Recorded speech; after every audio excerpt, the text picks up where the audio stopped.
नमस्कार दोस्तों, स्वागत है आपका वन नोट क्लासेस में। इस क्लास में हम आज डिस्कस करेंगे आरएस का ये नोटिफिकेशन आया है 2 सितंबर 2024 को। कितनी वैकेंसी आई है, क्या क्या एलिजिबिलिटी होनी चाहिए, फॉर्म कब से फिल किए जाएंगे, ये सब चीज़ों के बारे में हम इस विज्ञापन में डिस्कस करेंगे। चलते हैं हम विज्ञापन में कि क्या क्या विज्ञापन में आया।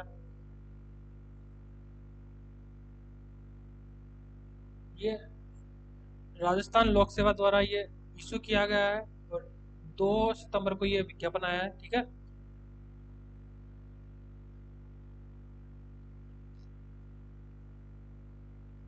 ये राज्य सेवा है। इसमें राज्य सेवा में कुल कुल पद है 200 346 है। और जो अधीनस्थ सेवाएं हैं उसमें ये पद आए हैं 287। ठीक है, 287। तो इसमें कौन कौन सी राज्य सेवाओं में कौन कौन सी सेवाएं आती है और अधीनस्थ सेवाओं में कौन कौन सी सेवाएं आती है और उनमें कितने पद दिए गए हैं, ये सब हम इसमें डिस्कस करेंगे। तो जो प्रशासनिक पहली प्रथम सेवाएं वो जैसे एसडीएम की सेवा होती है, ठीक है, वो उसमें कुल टोटल पोस्ट है 28, लेवल 14 इसका भी। जो राजस्थान पुलिस सेवा डीएसपी रैंक की जो सेवा होती है उसमें 50 पद आए हैं। ठीक है, ये भी लेवल 14 है। राजस्थान लेखा सेवाओं में सबसे ज्यादा पोस्ट इस बार राजस्थान लेखा सेवा में आई, ये भी लेवल 14 है। राजस्थान सहकारी सेवा कोऑपरेटिव सर्विस 12 पोस्टेज है। ठीक है, राजस्थान नियोजन सेवा ये 3 पोस्ट है इसमें। राजस्थान कारागार सेवा, इसमें कोई पोस्ट नहीं इस बार। ठीक है, राजस्थान उद्योग सेवा में 2 पोस्ट हैं। राजस्थान राज्य बीमा सेवा में 3 पोस्ट है। राजस्थान वाणिज्य कर सेवा में 59 पोस्ट हैं। ठीक है, राजस्थान खाद्य नागरिक रसद सेवा में 7 पोस्ट है। राजस्थान सेवा पर्यटन सेवा में कोई पोस्ट नहीं इस बार। राजस्थान परिवहन सेवा में 2 पोस्टें हैं। राजस्थान समेकित बाल विकास सेवा में 13 पोस्ट हैं। राजस्थान देवस्थान में कोई पोस्ट नहीं इस बार।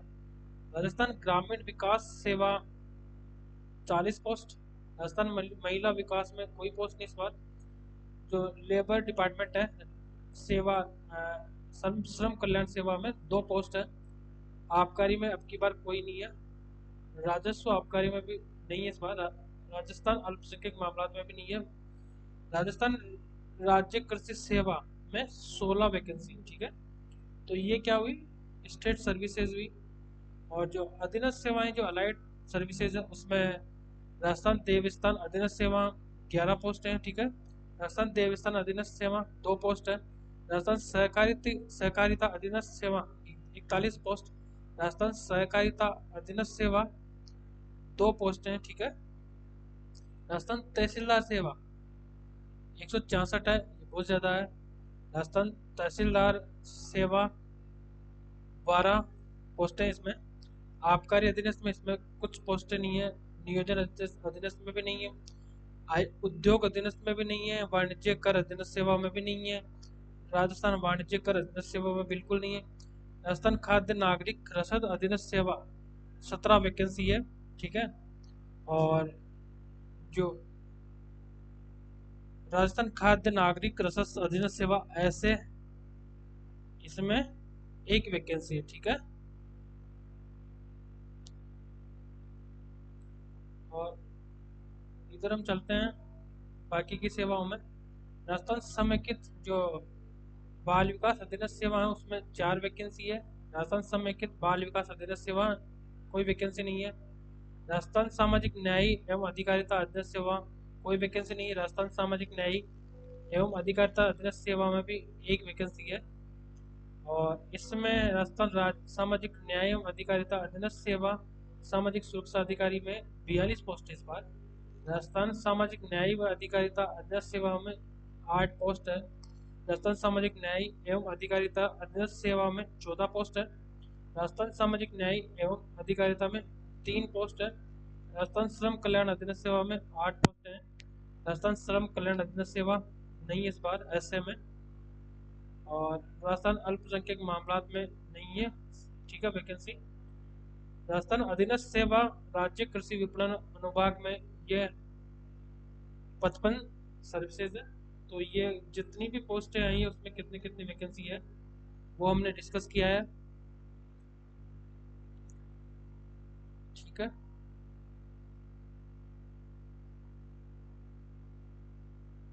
अब आते हैं कब से इसके फॉर्म फिल किए जाएंगे।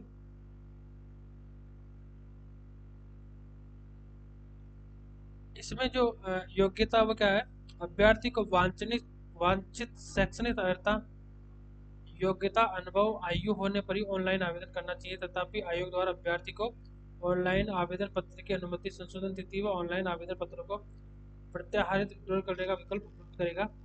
असत्य व गलत सूचना के आधार पर आवेदन करना, अर्हता नहीं होने पर उसे विड्रॉ नहीं किया जाना भारतीय न्याय संहिता की धारा 217 के तहत दंडनीय अपराध है।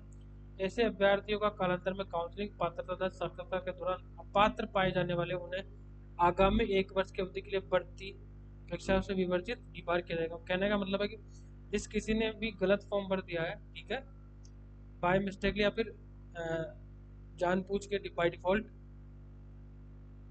तो उनको क्या करना है, अपना जो फॉर्म है वो विड्रॉल कर लेना है, ठीक है। अगर वो नहीं करते हैं तो वो अपराध के भागीदार होंगे।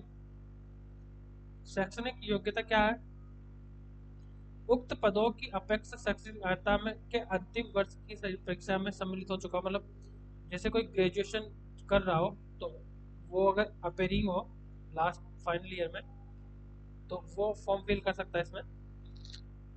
इसके अलावा किंतु उसे आयोग द्वारा मुख्य परीक्षा से पूर्व शैक्षणिक अर्हता अर्जित करने का सबूत देना चाहिए। तो कहने का मतलब है कि अगर प्री में तो आप अपेयरिंग चलोगे, लेकिन जो मेंस है उसमें आप अपनी मार्कशीट फाइनल ईयर की वो उनको देनी पड़ेगी, ठीक है, सबूत देना पड़ेगा कि मैंने कर लिया है। और आयु सीमा है 1/1/2025 को 21 साल का होना चाहिए और अधिकतम 40 वर्ष की आयु होनी चाहिए उनकी। गजेटेड अधिकारी का 25 वर्ष की आयु और 45 मैक्सिमम 45 वर्ष होना चाहिए वो गजेटेड अधिकारी, ये मांगा गया है। और छूट का जो है वो देखते हैं अपन किस किस को क्या क्या छूट मिली है इसमें।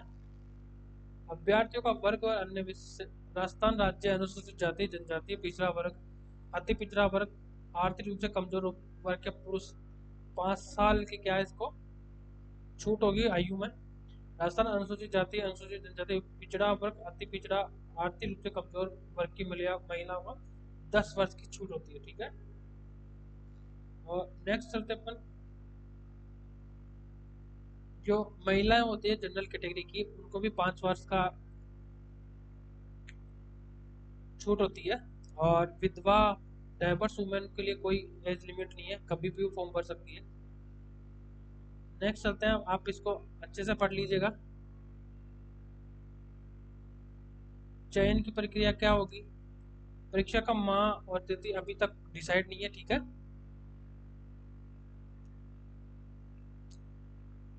परीक्षा का योजना पाठ्यक्रम ऑनलाइन ऑफलाइन ली जाएगी। प्रारंभिक परीक्षा के सभी प्रश्न वस्तुनिष्ठ होंगे, ठीक है। मुख्य परीक्षा वर्णनात्मक होगी।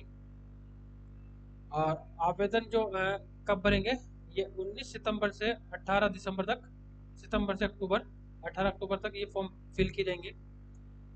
और आवेदन की जो प्रक्रिया है वो आपको एसएसओ आईडी पे जाके आपको फिल करना पड़ेगा। 1 टाइम रजिस्ट्रेशन आपको करना पड़ेगा अगर नहीं किया तो, ठीक है।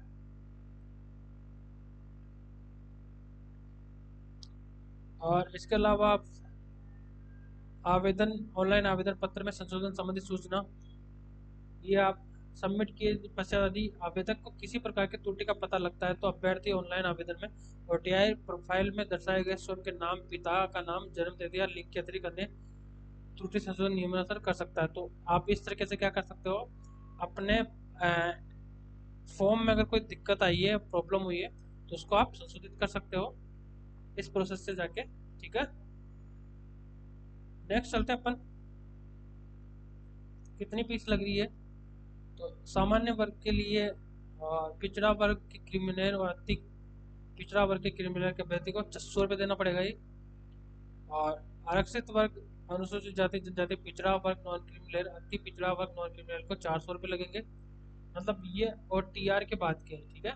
जिसने वन टाइम रजिस्ट्रेशन कर लिया उसका कोई पैसा नहीं लगेगा।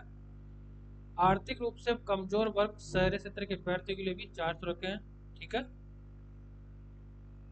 ये एग्जाम का स्कीम ऑफ एग्जामिनेशन है, दो एग्जाम होगा, प्रीलिम्स और मेंस होगा। प्रीलिम्स में होगा जनरल नॉलेज और जनरल साइंस होगा, 200 क्वेश्चन होंगे इसमें, 200 मार्क्स होंगे और 3 घंटे का ये पेपर होगा। मेंस में 4 पेपर होंगे।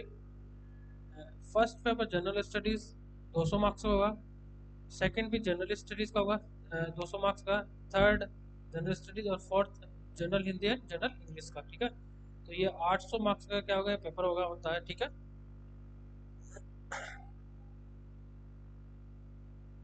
उसके बाद में इंटरव्यू होता है 100 मार्क्स का, ठीक है। और ये पूरी प्रोसेस है। आपको आपके अकॉर्डिंग जो भी समझ में नहीं आता, आपको कोई भी पॉइंट आप कमेंट कर दीजिएगा, मैं उसमें आपको रिप्लाई कर दूंगा। तो अब देखते हैं अपन विस्तार से कि ओबीसी और उसमें कितनी वैकेंसी आई है। तो इसमें जो वैकेंसी है,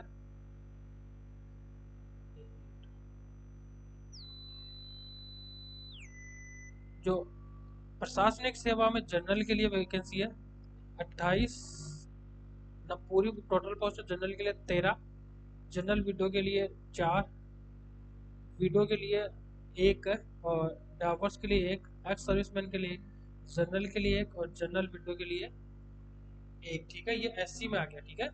जनरल एससी अगर जनरल फाइट करती है, मतलब सॉरी, एससी की कोई भी लड़का और लड़की है वो उसको 1 सीट मिलेगी। और जनरल वुमेन तो उसको 1 सीट मिलेगी, ठीक है। और सॉरी, ये जनरल मतलब बॉयज़ के लिए है, ठीक है। और जनरल वुमेन के लिए 1 सीट है, मतलब 80 में। एसटी में कोई सीट नहीं है एसडीएम की। ओबीसी के लिए 2 सीट है, ठीक है, वो भी जनरल है। एमबीसी के लिए 1 सीट है, और ईडब्ल्यूएस के लिए 2 सीट है, और 2 जनरल के लिए, 1 जनरल वुमेन के लिए, 3 सीटें होंगी इसके लिए, ठीक है। और इसके अलावा देखते हैं पीएच के लिए 1, एलडी सीपी एंड अदर्स के लिए 1 सीट है। तो नेक्स्ट चलते हैं अपन। तो ये आप इस तरीके से सीटों का डिवाइडेशन आप देख सकते हो उसमें कि कितना क्या क्या है। डीएसपी के लिए, लेखा सेवा के लिए, सहकारिता के लिए ये सीट का डिवाइडेशन किया गया है। तो आप इसको पॉज करके वीडियो को अच्छे से कि किस किस सेवा में कितनी कितनी पोस्ट है, किस कौन सी कैटेगरी में कितनी पोस्ट है, वो आप देख सकते हो। तो ये अधीनस्थ सेवा के लिए है कि अधीनस्थ सेवा में तहसीलदार के लिए सबसे ज़्यादा पोस्ट दी गई इस बार, ठीक है। और 11 पोस्ट देवस्थान के लिए है, 2 पोस्ट हैं। फिर मतलब एसए के लिए, एनएसए के लिए 11 और एसए के लिए 2 पोस्ट हैं, ठीक है। एक,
ठीक है, तो ये सिलेबस है पूरा। सॉरी फॉर दिस, आप इसको अच्छे से देख लीजिएगा और मैं यहीं पे आपको वीडियो को एंड करता हूँ। इससे पहले आप चैनल को सब्सक्राइब कर लीजिएगा और वीडियो को भी शेयर कीजिएगा ज़्यादा से ज़्यादा। धन्यवाद दोस्तों।